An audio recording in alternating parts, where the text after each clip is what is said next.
à tous, je m'appelle Julie du blog Ateliers Villa et aujourd'hui on se retrouve pour un petit tutoriel.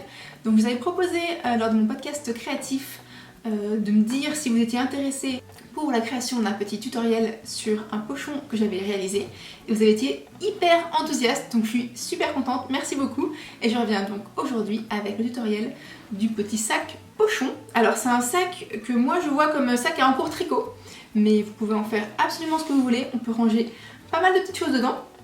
Le format est, voilà, c'est un format moyen, très pratique, avec une coulisse pour le refermer. Moi c'est ce que je préfère parce que je trouve toujours que les fermetures éclairs, on a tendance à, quand on les ferme, à prendre un peu de laine ou un peu de tissu avec, donc c'est toujours pratique. Le petit pochon qui se referme comme ceci, donc il est très très modulable. On peut y ajouter du passepoil sur les côtés, des poches, toujours hyper pratique, à l'extérieur mais à l'intérieur également. Là je n'en ai pas mis à l'intérieur, mais donc il est entièrement doublé. On peut également donc mettre des poches à l'intérieur, des deux côtés si on veut, de différentes formes, différentes tailles. Là c'est des poches pas très très profondes, mais on peut les mettre un peu plus profondes. Donc hyper modulable, hyper pratique. Moi je sais que je peux y mettre 3 écheveaux. On a 3 écheveaux dedans, il y a encore un peu de place. C'est idéal vraiment pour qu'ils tiennent debout. Là je n'ai pas entoilé mon tissu, sachant que si vous choisissez des tissus un petit peu trop fins, vous pouvez tout à fait entoiler le devant et dos et le côté du tissu extérieur. Ça permettra vraiment de rigidifier le pochon. Voilà pour ce petit pochon, je vous propose tout de suite de passer au tutoriel. Vous aurez besoin d'un tissu principal de type lin ou coton, d'une doublure, coton fin ou viscose pourquoi pas, également 2 mètres de corde de macramé, une paire de ciseaux, 1,60 m de passepoil en option, des aiguilles bien sûr, une règle, un stylo effaçable de type friction, une épingle à nourrice, un pied presseur à zip pour poser le passepoil, et également en option des perles. Alors voici le patron que vous allez avoir à dessiner sur une feuille quadrillée, ça aide beaucoup. Donc n'hésitez pas à reprendre les mesures précises, vous pouvez bien sûr adapter en fonction de la taille de votre pochon.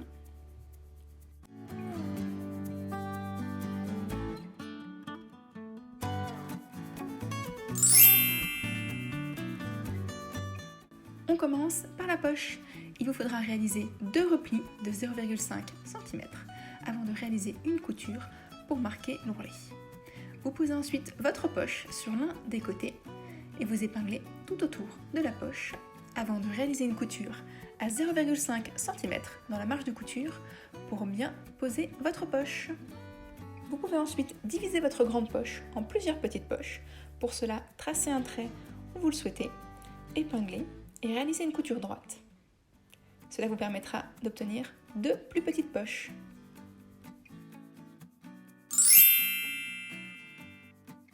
Si vous souhaitez poser du passepoil sur votre pochon, tout d'abord épinglez votre passepoil le long de 3 des côtés de votre carré.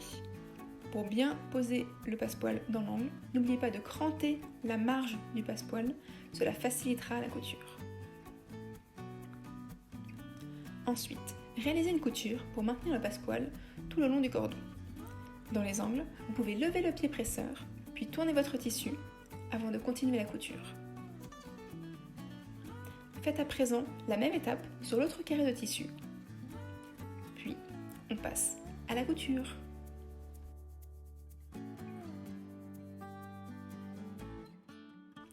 Je vous montre d'un peu plus près la couture de l'angle lorsqu'on surélève le pied presseur.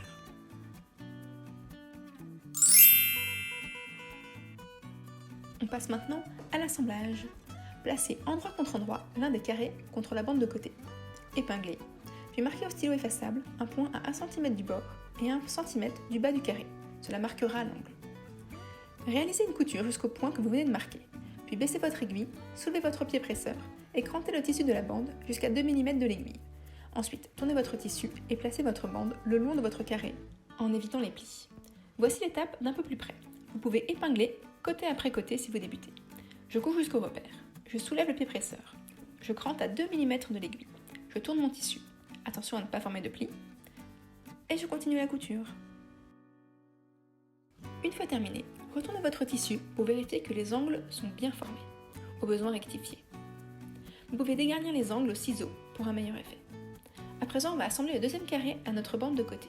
De la même façon, placez endroit contre endroit et épinglez le premier côté. N'oubliez pas de marquer le repère à l'angle au stylo. Et on passe ensuite à la couture. Vous allez gérer de la même façon les angles en faisant bien attention à ne pas former de plis. Continuez ensuite à coudre le côté de votre sac. Une fois terminé, n'oubliez pas de dégarnir les angles au ciseau. Ensuite, retournez votre pochon et vérifiez que le passepoil est bien pris dans votre couture. Ce n'est pas toujours facile, l'étape est délicate, mais n'hésitez pas à prendre votre temps.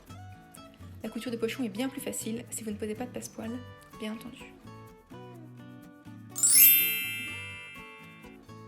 On passe maintenant à la doublure de votre pochon. Pour cela, vous allez répéter les mêmes étapes que pour le tissu extérieur. Commencez par assembler l'un des carrés à la bande de côté. N'oubliez pas de marquer le repère de l'angle avant de commencer à coudre. L'étape de couture de l'angle est plus facile sans passepoil, mais n'oubliez pas de cranter avant de tourner votre tissu. Cela évitera les plis.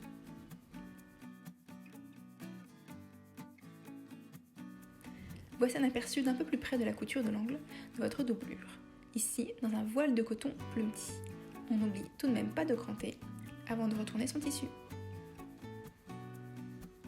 On répète l'étape pour assembler le deuxième carré à la bande de côté. Sans oublier de laisser une ouverture de 8 cm environ pour retourner notre pochon à la fin.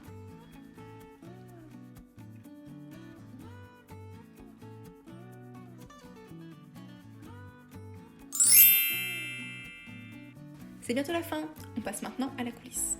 Pour cela, préparez vos rectangles et faites un repli de 0,5 cm sur les petits côtés. Puis pliez en deux, envers contre envers, vos rectangles et marquez bien la pliure au fer à repasser. Ensuite, retournez vos deux pochons, extérieurs et intérieurs, pour les placer endroit contre endroit, en alignant bien les coutures. Prenez votre bande de coulisse et insérez-la entre les deux pochons, la partie bord accru en haut. Épinglez-les en passant les extrémités au centre de la bande de côté. Faites de même pour l'autre bande de coulisse et épinglez tout le long du haut des pochons, avant de passer à la couture, à 1 cm du bord, pour assembler les 3 épaisseurs. Allez-y doucement lorsque vous arrivez à la couture des passepoils, car l'épaisseur est bien plus importante. Vous pouvez alors retourner votre pochon par l'ouverture de 8 cm laissée préalablement dans la doublure. Replacez la doublure à l'intérieur de votre pochon et repassez les coulisses pour éviter que la doublure ne ressorte plus tard. Le pochon est presque terminé.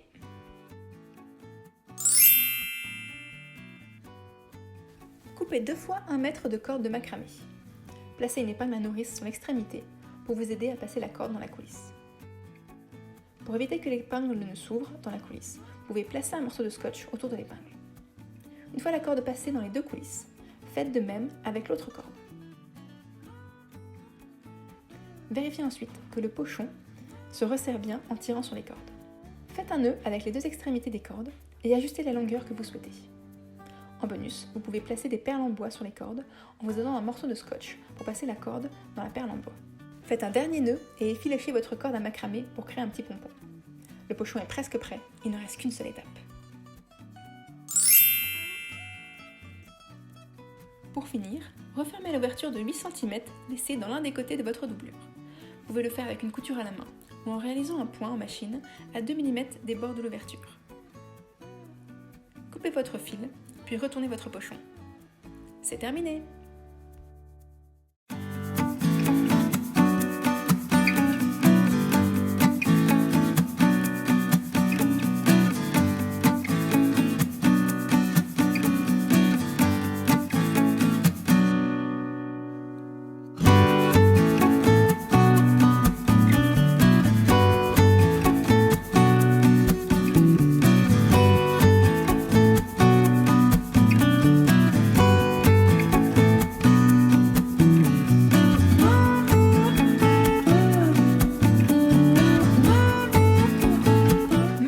D'avoir suivi ce petit tutoriel et je vous retrouve bientôt avec d'autres tutos et d'autres podcasts créatifs. À bientôt!